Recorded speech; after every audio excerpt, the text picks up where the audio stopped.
Bom, pessoal, sejam bem-vindos à aula de hoje.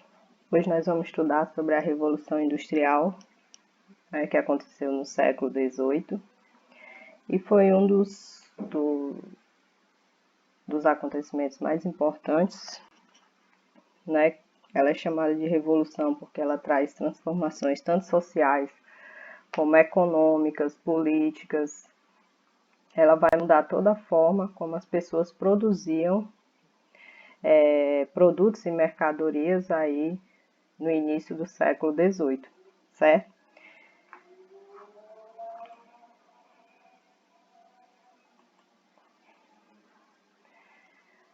Bom, aí vocês têm uma imagem de como é que hoje, né, a gente tem a Revolução Industrial muito importante na produção de diversas mercadorias, principalmente com o uso das máquinas.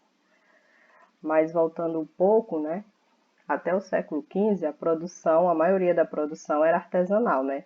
Uma mesma pessoa, ela executava todas as etapas do trabalho. O trabalhador começava como aprendiz e evoluía para mestre. Ou seja, a pessoa conhecia todo o processo de produção.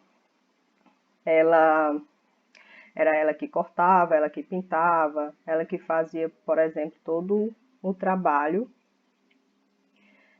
no sistema de produção. Isso era o chamado modo artesanal até o século XV. Durante o século XV, a gente teve a produção manufatureira. Houve uma maior divisão do trabalho, né? Cada pessoa executava uma só tarefa, e aí isso acelerou mais ainda a produção. Já na segunda metade do século XVIII, a gente vai ter a produção da maquinofatureira, ou seja, já se utiliza o quê? As máquinas para produzir as mercadorias. E a gente tem cada vez mais um aumento de produção e redução dos custos, gerando cada vez mais o lucro. É o famoso tempo é dinheiro, né? Quanto mais se produzisse em menor tempo, se teria mais lucro para as empresas, né? Para os grandes industriais, os grandes empresários industriais. Então, a gente teve aí como foi o processo até se chegar ao que a gente chama hoje de Revolução Industrial. A gente saiu de um processo artesanal, onde a produção era menor, passamos para a manufatureira, onde já se utilizava alguns instrumentos de trabalho, uma divisão, até chegar na indústria, né? O país pioneiro vai ser a Inglaterra nessa Revolução Industrial. Ela era uma potência econômica e militar, ela tinha colônias na África, Ásia e América, que fornecia as matérias-primas baratas e consumiam os produtos ingleses. Matérias-primas é aquilo que a gente precisa para produzir determinado produto, determinado objeto, né? Como plástico, madeira, minerais. Então, ela tinha muitas fontes de matéria-prima das suas colônias, já que ela era uma potência colonial. Ela tinha uma grande frota naval, né? E era rica em jazidas de ferro e de carvão, matérias-primas para a produção. Então, ela tinha muito lucro desse comércio colonial, lembrando que até o ouro extraído do Brasil, que ia para Portugal, acabava indo parar na Inglaterra, né? Ela começou a investir em tecnologia, aumentou a produção. As máquinas precisavam de poucos trabalhadores, começou a incentivar aí, o uso das máquinas, o aquecimento do comércio, e aí todo o retorno no investimento começou a se ter maiores lucros. Então, o que foi a Revolução Industrial? Vai ser essa invenção das máquinas cada vez mais modernas, né? Uma máquina fazia o trabalho de várias pessoas, de vários trabalhadores, surgimento de novas indústrias, passou a se colocar os trabalhadores em indústrias, como é que se chama? Em empresas mesmo, em fábricas, né? Começou a se juntar os trabalhadores em fábricas. Aumento acelerado da produção. Como as máquinas fazem o trabalho de vários homens, a gente vai ter uma produção em larga escala, uma produção enorme, uma produção maior. Se antes um artesão produzia 10 sapatos, Com a indústria, né, com as máquinas, se produz 1.000 sapatos, 10.000 sapatos, então a produção aumenta consideravelmente. A gente vai ter um novo grupo, que vai ser o proletariado, que proletariado vem de prole, né, que era o povo, isso lá na Grécia, né, antiga. E aí a gente vai ter o proletariado, que eram os trabalhadores dessas fábricas. E óbvio que como as fábricas estão crescendo nas cidades, a gente vai ter um aumento, um crescimento populacional, crescimento das cidades, muitas vezes desordenados. As pessoas começam a sair do campo e passam a ir para a cidade em busca de emprego nessas fábricas. Mas lembrando, né, que ainda não se tinha estrutura para um crescimento tão grande das cidades nesse período. As novas máquinas, né? A gente teve a fiandeira, né, na indústria tecelã, o motor a vapor, criado pelo James Watt, o motor a vapor em barcos, agora se usava aí a utilização do vapor, né, motor a vapor em trens. Então essas foram algumas das máquinas criadas durante a Revolução, que permitiam um aumento da produção. Na comunicação, né, a gente teve o telefone, nós tivemos a criação das máquinas fotográficas, os carros em 1910, as locomotivas que foram criadas para escoar, né, a produção, para se ter mais transporte de carga. Então, tudo isso foi criado durante a Revolução, né? A gente não pensa, mas se a gente tem um celular hoje com várias funções, começou tudo aí na Revolução Industrial e cada vez se quer mais modernos, né? Mais produtos modernos que a indústria produz para que você esteja sempre consumindo, né? A vida nas fábricas. Como era a vida nas fábricas? Lembrando que a gente está falando de um período que não existia leis trabalhistas, né? No início da Revolução Industrial não existia nada disso. Na década de 1830, a cada 4 trabalhadores na fábrica existia um adulto, uma mulher e 2 crianças ou adolescentes.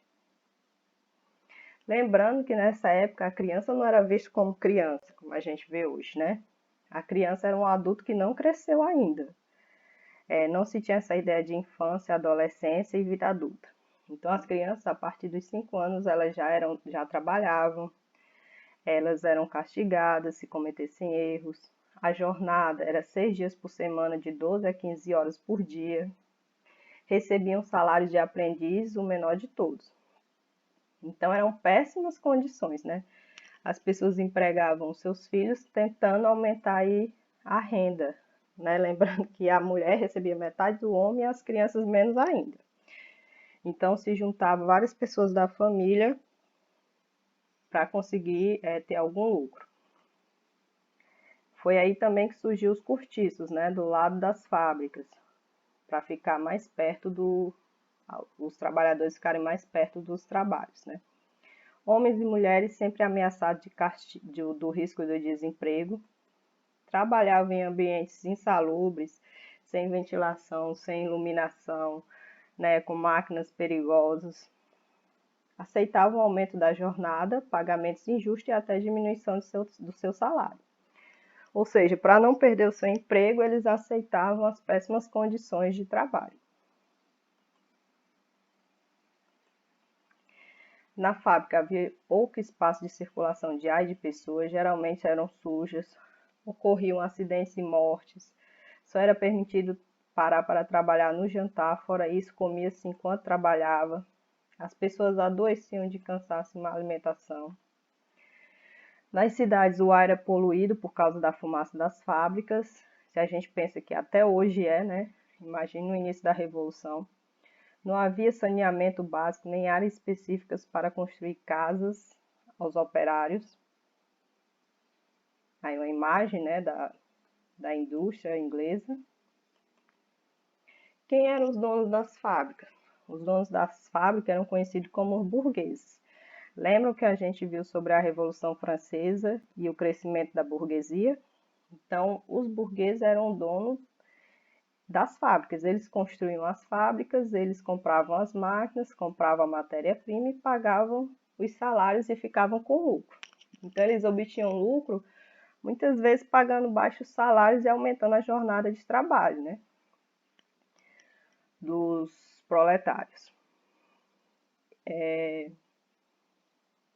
Proletários ou operador, né, operadores, né, que eram os operadores de máquina. Os operários, que eram operadores de máquina. O supervisor comandava a fábrica e garantia que os operários trabalhassem. Então, eles ainda tinham um supervisor, né? Os burgueses construíam fábricas, compravam máquinas, a máquina funcionava por longo período, aumentava a produção. Os operários trabalham no tempo da máquina, né? Tinha que ser veloz. Operários não trabalhavam em péssimas condições e ganhavam baixos salários. A produção aumenta, os trabalhadores ficam exaustos. Os burgueses aumentam o lucro e os operários aceitam baixos salários para não serem demitidos. Era um círculo, né? Era assim que funcionava no início da Revolução. Reivindicações de burgueses e proletariados. Os burgueses queriam leis para punir o abandono do emprego, punição da mendicância nas ruas, trabalho forçado na workhouse. E os proletários queriam o quê? Melhores condições de trabalho, o fim da exploração e o fim da invenção de novas máquinas. Era isso que os trabalhadores das fábricas queriam. E aí surge um movimento conhecido como Ned Ludd, né? Organizado pelo Ned Ludd. Um movimento é o ludismo, né? Que vai ter como líder o Ned Ludd, que eles vão invadir fábricas, destruir os equipamentos para pedir melhores condições de trabalho. Inicia-se na Inglaterra e espalha-se pela Europa. Trabalhadores tentando destruir os teares de uma fábrica de tecido durante o movimento ludista. Eles achavam que as máquinas estavam roubando seus empregos, né? Já que as máquinas faziam o trabalho de diversos trabalhadores e isso gerava desemprego. Também se criam os sindicatos, que são as organizações de trabalhadores para auxílio mútuo, né? Que até hoje a gente tem os sindicatos, né? Todo grupo de trabalhador tem o seu sindicato hoje em dia, que veio dessa época. Unificavam as formas de luta e a reivindicação de direitos e proteções legais. Greves, principal forma de reivindicação. Ou seja, os trabalhadores começam a criar mecanismos de pedir melhorias de trabalho, né, salariais. E se os trabalhadores não trabalham, não há produção. Então, eles perceberam que eles eram a força da indústria e começam a criar os sindicatos, a fazer greve. Sem produção não há lucro. Sem lucro, os burgueses atendem o pedido dos operários. Essa é uma prática até hoje, né? Ao longo do século XIX, surgiram diferentes formas de luta em defesa dos interesses dos proletários e movimentos contra a exploração burguesa. Quais são as semelhanças e diferenças na greve do século XIX e nos dias atuais? O que é que vocês pensam? A gente vê que até hoje existe essa luta, né? Dos trabalhadores pedindo melhores condições de trabalho. Também tivemos o movimento cartismo, né, que era a Carta do Povo, no qual eles entregaram suas reivindicações no parlamento britânico e pediam jornada de 10 horas e representação parlamentar.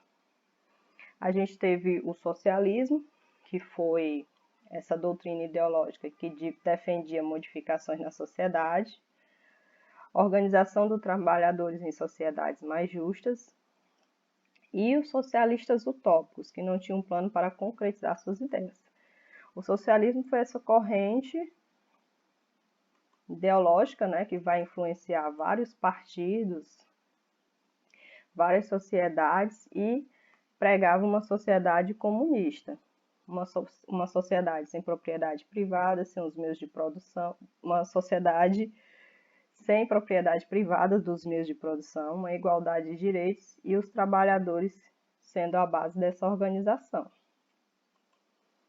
Nós tivemos também um movimento anarquista, que que para uma sociedade igualitária era preciso destruir o Estado, então vários trabalhadores vão entrar no movimento anarquista. Pequenas comunidades igualitárias sem divisão social. Bom, a revolução tem muita coisa, né? Mas vamos ver aqui as consequências dessa revolução.